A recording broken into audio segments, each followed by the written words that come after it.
Howdy, Space Rangers, Captain Phoenix here. Today, we are looking at all the future Star Wars projects from now till the end of time. As I said in my Marvel video, Disney has announced a crap ton of projects that they're going to be doing for a long time. And yeah, I'm excited to see what they've got for Star Wars. I already did my Marvel video where I talked about the couple of shows I was most excited for and not excited for. For example, I'm excited for Doctor Strange and Miss Marvel and What If. And I wasn't excited for shows like Loki and Hawkeye and Armor Wars. But, go check out my video so you know my thoughts on them. Today we're going to be discussing every Star Wars project Disney has announced and what their plan is for the future. For those who don't remember, a couple of months ago I did make a video on this, saying what Star Wars has in the future and that there could be potentially a trilogy on the Old Republic. Well, Disney has come out and given us all the official projects as of now, and I'm honestly very excited to dive into this. Again, I'm a huge Star Wars fan, so yeah, I'm very excited to know what Disney has. Because back then, when I made that video, it was mostly based on rumors, not actual facts. So the fact that Disney has given us official, looks at what they're gonna do, I'm hyped for this. Anything else I want to say before I start the video? Oh yes, let me just say this before I forget. I am so glad Disney has a plan. Unlike the sequel trilogy, which, surprise for you people who didn't know, Disney didn't have a plan when making it. They just said, we're going to have an overall story beginning to end with no plot whatsoever. We're just going to make a Star Wars trilogy and we're just going to make it whatever. So, what's your face? J.J. Abrams, you'll go first. And then you, what's your face? The guy who made the second one, Ryan Johnson, you'll go next. And then you, Colin Trevorrow, you'll go next. You'll make the last movie. However, realizing their mistake halfway through, they brought J.J. Abrams in to finish it. And again, it just makes me so mad seeing all this because Disney did not have a plan when they bought Star Wars. They just decided to buy Star Wars and not do anything with it. They just didn't have a plan. So I am so glad they finally have a plan and they finally know what they're doing. So without further ado, let's look at all the projects they're going to be taking on. Star Wars project Disney just announced. The galaxy far, far away just got a whole lot bigger. During Thursday's 4-hour-long Disney Investor Day presentation, Lucasfilm head Kathleen Kennedy unveiled a ton of new Star Wars series and films coming to a streaming service and a big screen near you. Rangers of the New Republic.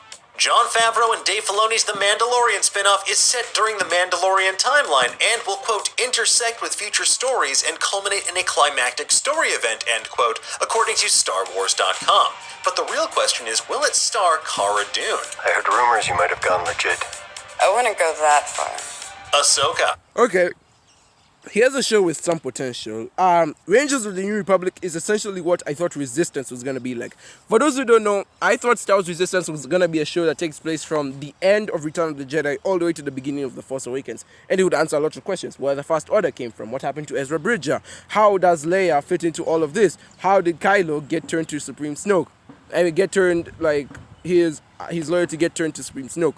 Well, it never answered that. Instead, it was a kiddie show set a few months before The Force Awakens, focusing on some dummy who I do not want to talk about. So, I'm glad that we're actually going to get a show about this. Rangers of the New Republic seems to be taking place during the Mandalorian's time space as well. So it will feature some new characters who are, I guess, the soldiers of the New Republic, like a special team of soldiers who will protect the New Republic, and slowly by slowly they will get to see events all leading up to The Force Awakens, which I'm kind of excited for. If this turns out to be the Resistance I always wanted, I am 100% down for this show. We get to see how the First Order rises. We get to see how this ties into The Force Awakens, how Palpatine came back, how Kylo Ren got turned to Supreme Leader Snoke. I am excited for all of this, and if this show does it well, it will be hands down one of the best things I've ever seen. So I'm not really excited, I'm just more of very intrigued.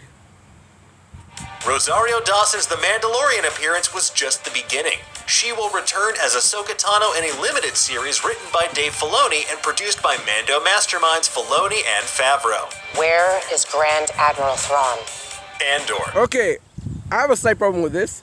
Back when I was doing my video on rumors, they did say that there was a rumor that Star Wars is going to be making a third animated TV show, well, a fourth one, I guess, at this point in time, where it focuses on Ahsoka and Sabine Wren as they travel the galaxy looking for Ezra, which is fine in my opinion. I don't mind it. However, it seems now that they've changed it from being an animated show to being a live action show, which is fine. I also don't mind. But what bugs me is that it's a limited series. Are you serious, Star Wars?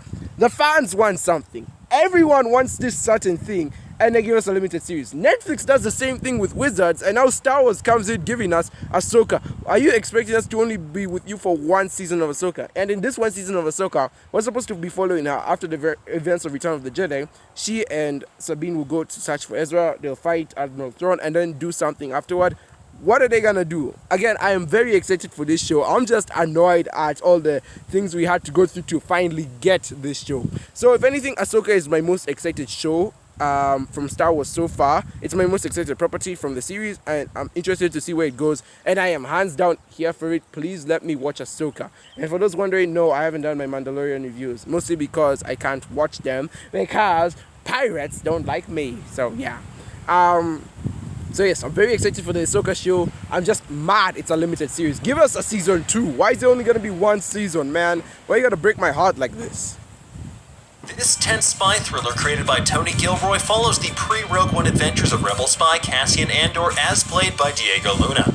This series, which also stars Stellan Skarsgård, Adria Arjona, and Genevieve O'Reilly as Mon Mothma, comes to Disney Plus in 2022. It is the building of a revolution. Obi-Wan Kenobi. Okay, here's the thing with Andor. I find it to be... I already found Andor from like the show, from Rogue One, the movie, to be an alright character. I didn't mind him, I just found him to be alright. However, when I heard he was getting a show, I literally blew up because why is he getting a show? Of all people, why is he specifically getting a show? And what's worse is that his show probably wouldn't even work in the context of the Star Wars universe. Before I even get into why it doesn't work, let me just say, did Cassian Andor get a show just because Bob Iger liked him? For those who don't know, Bob Iger is like the president of Disney. And so it makes me, is the CEO of Disney. And I'm wondering, did Bob Iger really love Andor so much that he wanted to make a show about him? Or did Kathleen love him so much that she wanted to make a show about him? I don't hate Andor's actor. He also is really a guy who's passionate about his job and he loves being a character in Star Wars. All respect to him. But, bro, why is he getting a show all to himself? And the reason I don't think this works is because let's look at the context of the other shows. We have Star Wars The Clone Wars. This takes place over 3 years. We have Rebels taking place over about 6 years. 4 to 6 years. We have, We have Resistance, which could take place at any time. Mandalorian takes place in 30 years. Andor can only take place in 2 years, from the end of Rebels all the way to A New Hope.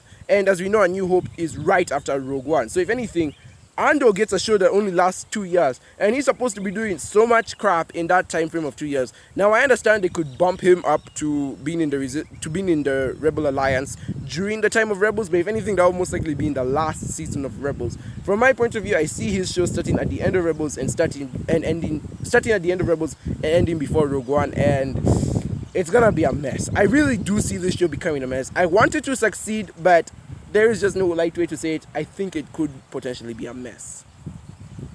Hello there. Billed as the rematch of the century, this Obi-Wan event series takes place 10 years after the epic finale of Revenge of the Sith, and will feature the return of Ewan McGregor as Obi-Wan and Hayden Christensen as Darth Vader. This is where the fun begins.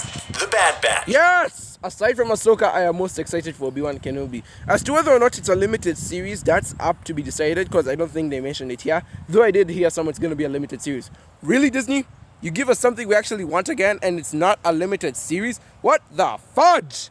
But yeah, I'm excited for Andor. I'm excited for Obi-Wan Kenobi. I'm excited for all the adventures he's gonna go on. I love the fact that they're bringing Hayden Christensen back as Vader. It just there are endless possibilities you could do with this. I read a Kenobi book as well, which was sort of like a western. I love that book so much. I hope they take elements from that book and bring it on into the screen for this show. I know the book takes place like about 2 years after Revenge of the Sith, but I really feel they can push it forward another 8 years. And the fact that this takes place dead in the center of Revenge of the Sith and A New Hope, so excited for this show. I am so hyped.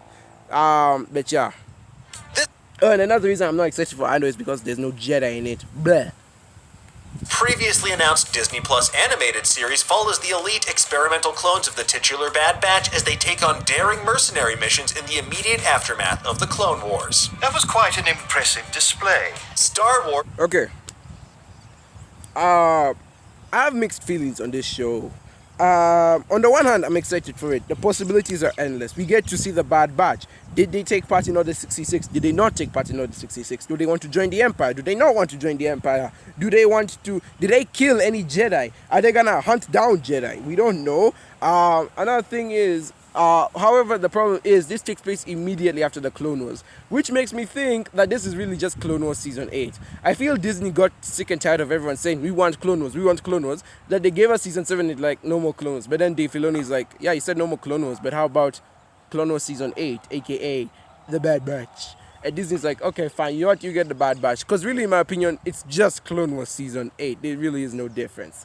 Though it does make me wonder, again, what are they going to do with this show to make it interesting? Are they going to show any Jedi fighting alongside the Bad Batch? So again, there are some questions that are there that could be raised. I know a lot of people are saying that the Bad Batch is the true sequel to the Clone Wars and not Rebels, because I know there are a few people who don't like Rebels. I like Rebels personally, but it's a whole other thing when it comes to this. So that's why I'm kind of having mixed feelings on the Bad Batch. It's a make or break show that really needs the best people working on it. Visions, a series of short films in the Star Wars universe from Japan's leading anime studios. It's like they made this just for me. What do you see? Lando. This deal keeps getting... Oh, a Star Wars anime. I don't even have to say more. I'm already down for that. A Star Wars anime? Oh, hell yeah. Better all the time with a Disney Plus exclusive event series from Dear White People creator Justin Simeon. No word on whether it'll star Donald Glover or Billy D. Williams, but why not both? Well, let's find out. The Acolyte. I am not happy with this one. I would rather we got a Lando Calrissian show based on after the events of Rise of Skywalker, where he and Janna go and figure out Janna's parents, and it turns out, oh, Lando is her father. Shocking horror. Again, I'm not fully behind this show. Lando Calrissian to me is again like James Rhodes from Marvel. He really does not need a show of his own. He's fine as a side character, but holding his own show, why? Are you really that desperate for content that you'll just make an extra show for no goddamn reason? Again, I'm not behind the Lando Calrissian show, and it is easily the show I am least excited about. Andor has some potential, and that is why I consider it a bit above Lando, but yeah.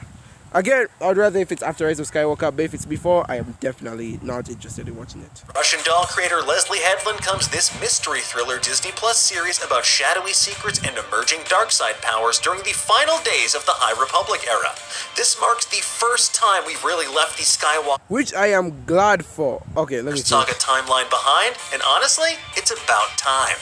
A droid story. I am most excited for The Acolyte now. Reason being, we're finally stepping out of the Skywalker saga. I feel like way too much stuff in the Skywalker saga has happened. Like, we're just pumping more into it unnecessarily. We don't need this much pumping it. It's like a stuffed turkey and then you're trying to stuff it even more. Just no. I feel like at this point in time we should step out of the Skywalker saga. And that's why I'm really bummed out that we don't get a Disney trilogy based on the Old Republic.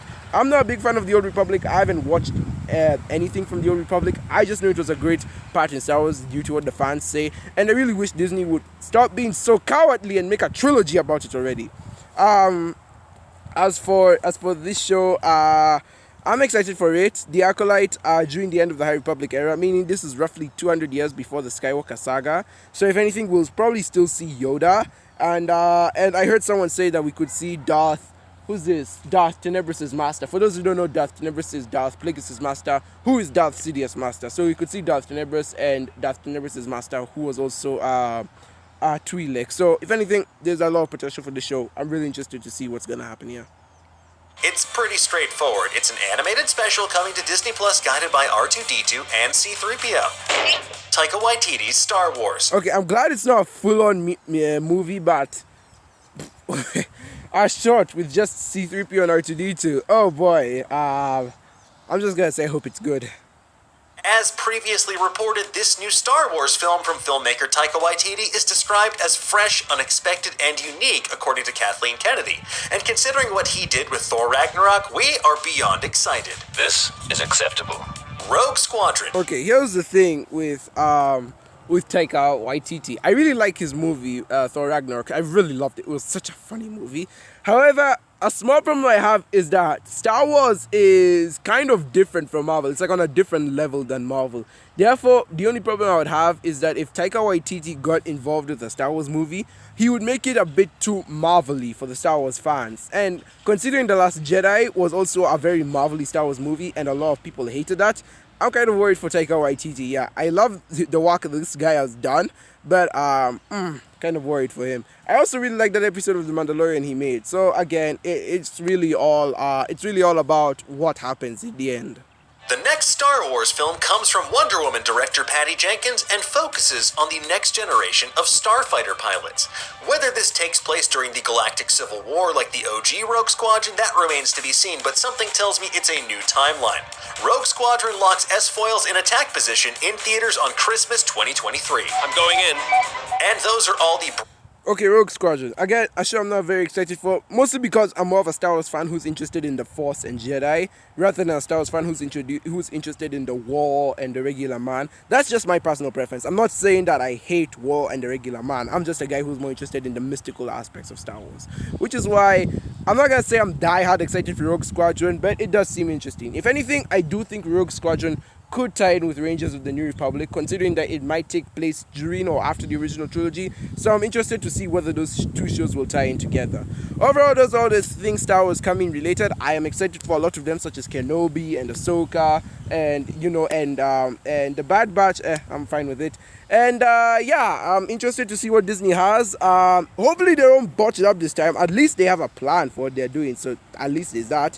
So here's to hoping Star Wars gets better in the future. So it doesn't seem that we're not getting a High Republic trilogy, which again, I'm not sure how I should react. I don't know much about the old Republics, but it seems we're not going to get a trilogy on that. So those people who are rumoring here, get out of here. Also, the Game of Thrones people who were supposed to get their own trilogy, they didn't get one. Ryan Johnson, who was supposed to get his own trilogy, he didn't get one. The world is a very, very funny place, isn't it? Oh well. I guess now that means I have to delete those screenshots of the new upcoming Star Wars movies. I've been lied to!